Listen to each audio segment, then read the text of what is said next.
have 2 minutes. Please begin.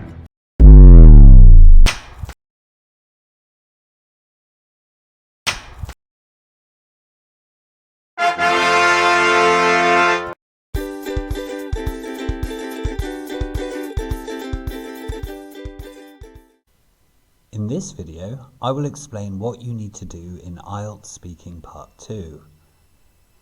I will quickly go over what the examiners are looking for. I will then give you useful advice on how to plan your speech. Finally, I will give you a Band 9 example of an answer. But before all that, let's play a little game. Dance! To play, you will need a pen and paper or something else to make notes on while you watch. Okay, got what you need? Great. Now, I want you to close your eyes.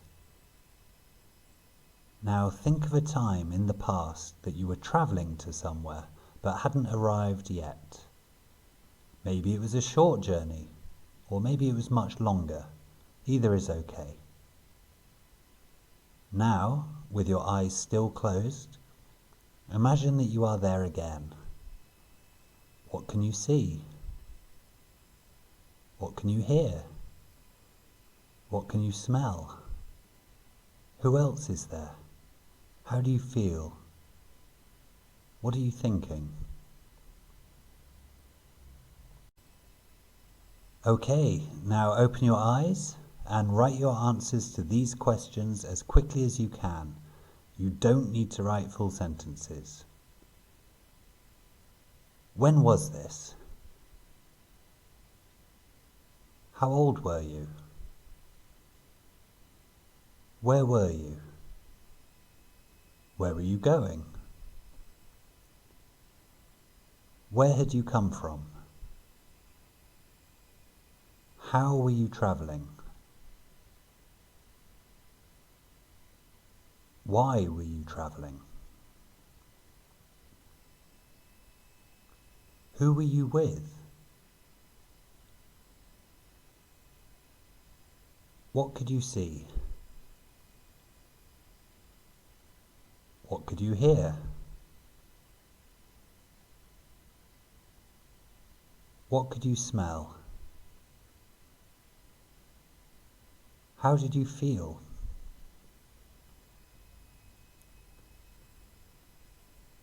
What were the good things about the journey? What were the bad things about the journey? Why do you remember this trip so well?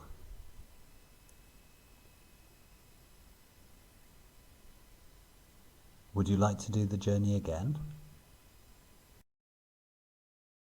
Okay, now turning your answers into full sentences and recording yourself speaking if you like. Talk about this journey for as long as you can or until I stop you. Make a note of how many seconds you talked for. I'll time you. And 3, 2, 1, go!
Stop!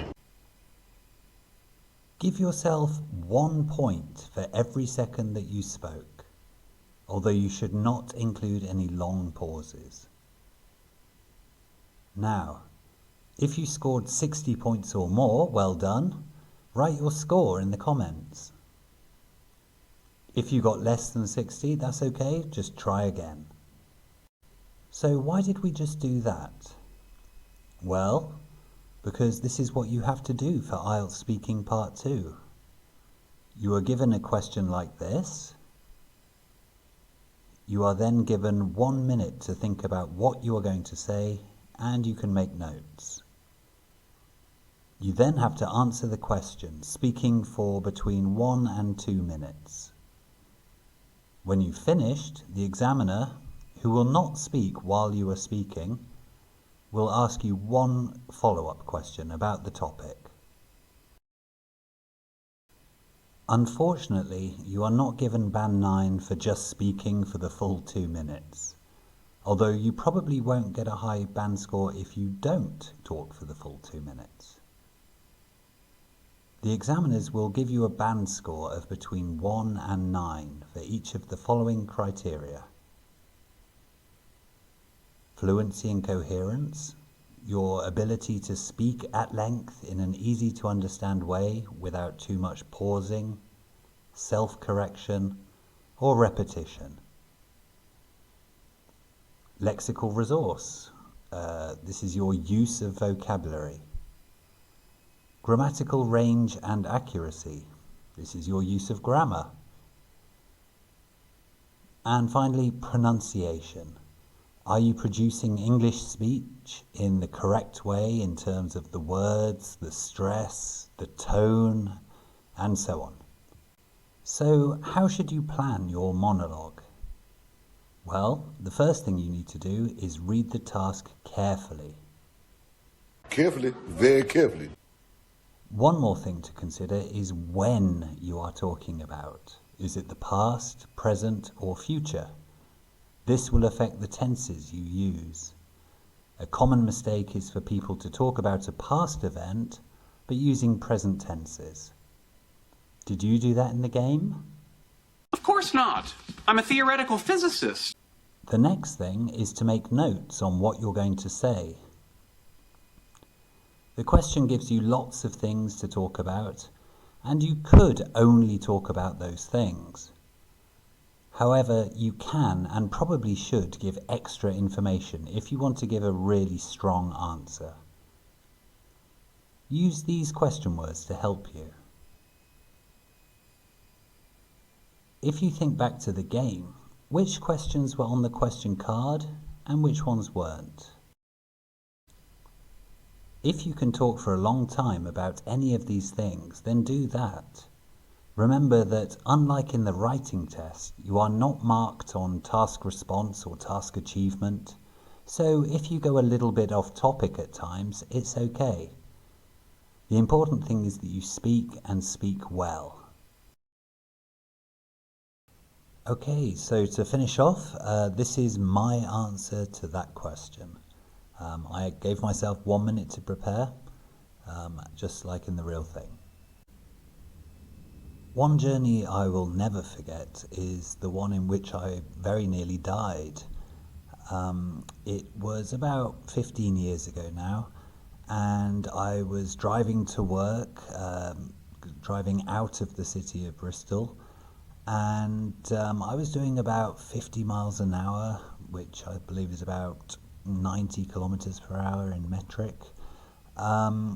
And a lady who was stuck in the oncoming traffic grew impatient and decided to try to pull a U-turn, which is highly illegal on that type of road. And she messed it up and pulled out right in front of me. So I ploughed into her. I had just long enough to think to myself, this is going to hurt. And it did. But amazingly, considering the force of the impact, even though my car was completely written off, I was relatively okay. I was a little bit banged up.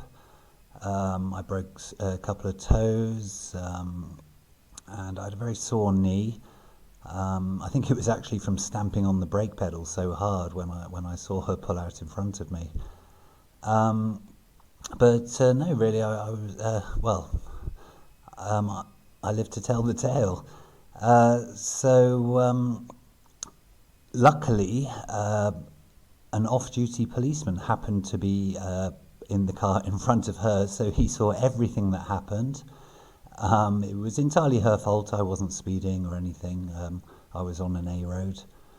And so she was prosecuted. I received some compensation, but it's not something I'd like to go through again.